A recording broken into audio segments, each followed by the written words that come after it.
நூறு. ஸோ அவங்க எல்லாருக்குமே எலெக்ஷன் முடிஞ்சிடும். இப்போ எலெக்ஷனில் பணம் வந்து இண்டிவிஜுவலோட அக்கௌண்ட்டுக்கு போகக்கூடாது.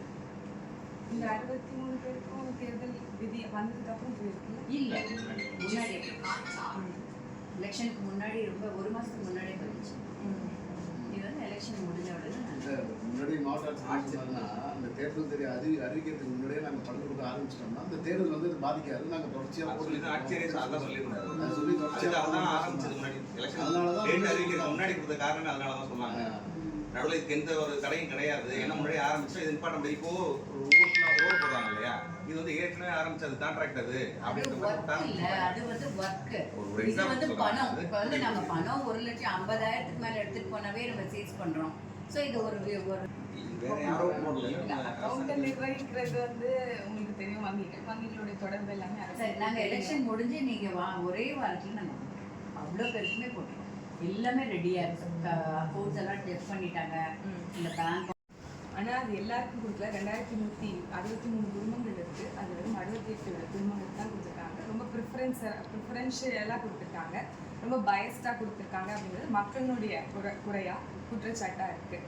ரொம்ப தேர்ந்தெடுத்தவங்களுக்கு கொடுத்துருக்காங்க, அவங்க செல்வாக்குள்ள ஆட்களுக்கு எடுத்து கொடுத்துருக்காங்க அப்படிங்கிறது அவங்களுக்கு குற்றச்சாட்டாக இருக்குது. அப்போ அது பொதுவாக எல்லாருக்கும் போய் சேரணும் அப்படிங்கிறதுக்காண்டி தொடக்க காலத்துலேருந்து போராடிக்கிட்டு இருக்கிறது நாங்கள் கட்சி தான். குறிப்பாக மாறன் போன்றவங்க முக்கிய 3 பேர்களால் தான் இது தொடங்கப்பட்டு அவங்களுக்காக தான் இந்த இடத்து வரைக்கும் வந்திருக்கிறாங்க. அதனால் அதுலேயே பாரபட்சம் பார்க்குறது வந்து அவ்வளோ நீதியாக இருக்காது, நீதிக்கு புறம்பாக இருக்கும் அப்படிங்கிறதுனால ஒரு வேட்பாளராக என்னுடைய சார்பாக உங்களை வந்து முறையிட்டு எல்லாருக்கும் அதை வந்து காலதாமதம் இல்லாமல் கொடுத்துருங்க அப்படின்னு சொல்லியிருக்காரு கேட்க வந்திருக்கோம். அது மட்டும் இல்லாமல் 3 ஆண்டுகள் கடந்துருச்சு. 5 ஆண்டு பிரச்சனை இது. இன்னும் அவர்களுக்கான இழப்பீடு தொகை சரியாக வரல. நிதி வந்து வந்துருச்சு ஒன்றியத்துக்கிட்ட அப்படிங்கிறது நமக்கு தெரியுது. ஆனால் இங்கே இருக்கவங்க அதை சரிவர பிரித்து கொடுக்குறதுல என்ன பாகுபாடு இருக்குது அப்படிங்கிறது ஒரு பெரிய குறைபாடாக மக்களுடைய முரணாக இருக்குது. அதை உடனடியாக தீர்த்து நீங்கள் தனிச்சு ரிசல்ட் அனௌன்ஸ் பண்ணுவாங்கல்ல, அப்போ வந்து இது எலெக்ஷன் கமிஷன் பேன் லிஃப்ட் பண்ணும் இதெல்லாம். ஸோ அப்போ நெக்ஸ்ட் வீக்கே கொடுத்துருவோம். நெக்ஸ்ட் வீக் இவங்க சொல்கிற மாதிரி இப்போ நாம் போகிற இடத்துலலாம் மக்கள் வந்து இது மாதிரி இருக்குது, இவங்க சரி செய்யலை அப்படின்னாங்க. அப்போ நீங்கள் உங்களுடைய தரப்புலேருந்து உங்களுடைய விளக்கத்தை வந்து ஒரு ஆர்டராகவோ ஒரு இஷ்யூவாகவோ ஒரு ஊடகத்தின் வாயிலாகவோ பாஸ் பண்ணீங்க அப்படின்னா அவங்களுக்கு தகவல் போய் சேர்ந்துடும்ல.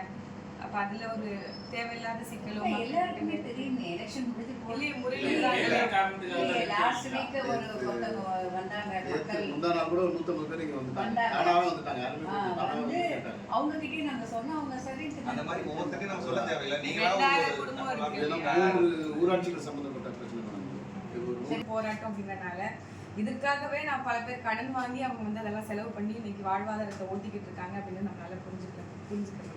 நீங்க ஒரு உத்தரவாதத்தை கொடுத்தீங்கன்னா நம்பிக்கையோட அட்லீஸ்ட் இந்த ஒரு மாதத்தை அவங்க கட்டாயம் நான் எலெக்ஷன் முடிஞ்சு நாங்க போட்டுருவோம். சரி, வேற ஏதாவது இருக்கா?